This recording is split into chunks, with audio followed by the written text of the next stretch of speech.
Hello guys အားလုံးပဲမင်္ဂလာပါများဒီနေ့ဗီဒီယိုမှာဆိုရင်ကျွန်တော်က ကျွန်တော်ပြီးနေဖြစ်ပါတယ်ဒီနေ့ဗီဒီယိုမှာဆိုရင်မူချမ်းကဘလောက်လေးတောင်မှကျန်းလာလဲဆိုတော့ကျွန်တော်တို့ဒီ 1.31.18 patch version မှာတော့မှသူတို့က vibrant ratio ကိုသူတို့ဖွင့်လို့ရအောင် on လို့ရအောင်လုပ်ထားတယ်ဗျာဒီ vibrant ratio ကိုဒီ patch version မှာပေါ့နော်ကျွန်တော်စမ်းကြည့်ပဲပေါ့နော်ဆိုတော့ကျွန်တော်တို့ကစတင်နေသွားမယ်ဒီ craving မှာဒီ vibrant ratio ဆိုတာလေးကိုကျွန်တော်တို့တွားပြီးတော့ on မယ်ပေါ့နော် on ပြီးတော့ကျွန်တော်အကုန် on လိုက်တယ်ကျွန်တော်အခုစတင်တာတကယ် patch version ဖြစ်ကြောင်းကျွန်တော်သက်သေပြတာပါဒါဆိုရင်ကျွန်တော်တို့စပြီးတော့ဝေါ်ထောင်းပြီပေါ့နော်ဒါဆိုရင်ကျွန်တော်ဒီ setting နဲ့တွားမယ် setting နဲ့တွားမယ် setting နဲ့တွားပြီးတော့ကျွန်တော် video setting မှာတင်တယ် video setting မှာ fancy ဆိုမှ private visual လေးကိုကျွန်တော် on လုပ်ရရဗျာဒါတော့ကျွန်တော်ဘာမှဘာ share တာမှမပါသေးဘူးပေါ့နော်ဒီကောင်းမယ်ရိုးရိုးပဲပေါ့နော်ရိုးရိုးပဲခိုင်းကျွန်တော် okay ဒါတော့ကျွန်တော် setting ပါနော်ဆိုတော့အိုးအဲ့ဒီဒါပေမဲ့ကျွန်တော် error နည်းနည်းပါတယ်ထင်တယ်အဆူတော့မဆိုဘူးဗျာကျွန်တော် balloon ချော့တာရကျွန်တော်အဲ့လိုမျိုးမုံဖြစ်နေရတော့ကျွန်တော်မကြိုက်ဘူးလုံးဝယူမိုက်တယ်ဒါဆိုရင်ကျွန်တော် shader နဲ့တွားပြီးတော့စမ်းကြည့်ရအောင်ဒါတော့ကျွန်တော်အခုတုံးမဲ့ shader ပေါ့နော်ဒီကောင်းနဲ့တွားပြီးစမ်းကြည့်ရအောင်ဒီခွေးရဲ့ဒါတော့ in game ရှင်းနေပါတော့ခိုင်းကျွန်တော်ဒီ block လေးတော့ဒီ iron block လေးတွေ reflect ဖြစ်လာဆိုတော့ကျွန်တော်စမ်းကြည့်ရအောင်ဒီကောင်းလေး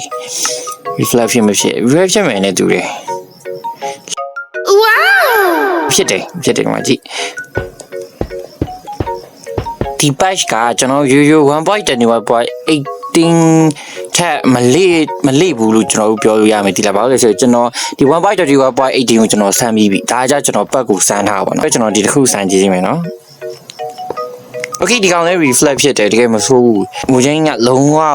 special လုပ်ပေးထားပြောင်းမှကြည့်ဒီ share တာပေါ့နော်ကျွန်တော်ရိုးရိုး 1.21.18 မှာဆိုရင်တော့နည်းနည်းထစ်တယ်ဗျာနည်းနည်းလက်တယ်ရေဒီနန်းသွားရင်ပိုတိတာတယ်ကျွန်တော် recommend လုပ်ရှင်တာကရိုးရိုး 1.21.18 ကိုရိုးရိုးဆော့မဲ့အစားဒီ patch version ကိုဆော့တာပို့ပြီးတော့ကောင်းမယ်ပို့ပြီးတော့ FV ပို့ရမယ်ဗျာဒီနေ့ဆိုရင်လည်းကျွန်တော်ဒီလုံးဝကို short ထားရရပါတော့ဒီလုံးဝဒီ setting မှာဒီ setting မှာဆိုကျွန်တော်လုံးဝ short ထားရတဲ့အနေထားပါပေါ့နော်လောက်ဆိုမှဒါလည်းတွဲ FV ကောင်းရမှာပေါ့နော်ဆိုတော့ကျွန်တော် share ကတော့တင်လို့ရသေးတယ်ဒီကောက်လေးတင်လို့ရတယ် share တော့မတင်တော့ပါနဲ့ share ကဟောဖြစ်တယ်ကျွန်တော်ရဲ့ device ကဒီ Xiaomi Passive ပေါ့နော် Xiaomi Passive UCV ပေါ့နော် Snapdragon 880လောက်ပါတယ်ထင်တယ်ဟုတ်တယ်ကောင်လေးတော့လောက်လေးပဲ run နိုင်နေဗျာဒီကောင် device visual ကိုစောနိုင်ဖို့အတွက်ကျွန်တော်လာပြီးမေးကြရအောင်နော်ဘယ်လိုမျိုး device ဒီလို့လဲဆိုကျွန်တော်ထင်နေကျွန်တော်ဒီ Snapdragon 880ပါတော့မှ setting ကိုဒီလောက်ထားမှတာလည်း FPV ကဒီလောက်ရတာဒါတော့မှကျွန်တော်40လောက်ပဲရတယ်ထင်နေဟုတ်တယ်ကျွန်တော်40ရောက်ပဲရတာအဲ့ဒါဆိုတော့ဗာလဲ Snapdragon များပါတဲ့ကောင်ဝင်ပို့ပြီးတော့မိုက်မယ်ထင်နေဗျာဥပမာကျွန်တော်Snapdragon အခုဒါကျွန်တော်880ပေါ့နော်အဲ့ဒီကျွန်တော်ရဲ့ဒီ device ကိုအနှိမ့်ဆုံးထားပြီးအဲ့ဒီအထက်ကိုဝယ်လိုက်ဗျာand Snapdragon 8 Gen นี่8 Gen 1 2အဲ့လိုမျိုးပြီးတော့8 Gen E လိုက်လားအဲ့လိုမျိုးကြီးဆိုရင်ပို့ပြီးတော့ကောင်းမယ်ထင်တယ်ပို့ပြီးတော့ကောင်း run နိုင်မယ်ထင်တယ်ဒါတော့မှဒါကျွန်တော်ဒီ render distance ကဘယ်လောက်ပါလဲrender distance ဘယ်လောက်လဲမသိဘူးเนาะကျွန်တော်တစ်ချက်ကြည့်မယ်ကျွန်တော်ရဲ့ render distance ကကြမှာ6စ and ဒီက FV ပို့ပြီးရရှင်နေဆိုရင်တော့ဟိုဒီထားနှစ်စားလောက်နဲ့ဆော့ပေါ့နှစ်စားဆိုတော့နှစ်စား FV ပို့ရတယ်ဗျာဆွမ်းသားချင်Okay ဒီနှစ်စားကဗျာနည်းနည်းလေးမြင်ရသေးတယ်ဗျာကျွန်တော်ရိုးနှစ်စားတဲ့ဆိုင်ကျွန်တော်ဒီမှာရေကြီးနှမ်းသွားနေစင်တော့ကျွန်တော် record လုပ်နေခါကျကျွန်တော်ရေနှမ်းသွားနေနေတော့ထစ်တယ်ဗျာဒါပေမဲ့အပြင်မှာလည်းထစ်ပါတယ်ဒီရေနှမ်းကြရင်ရေနှမ်းရောက်သွားပြီဆို FV က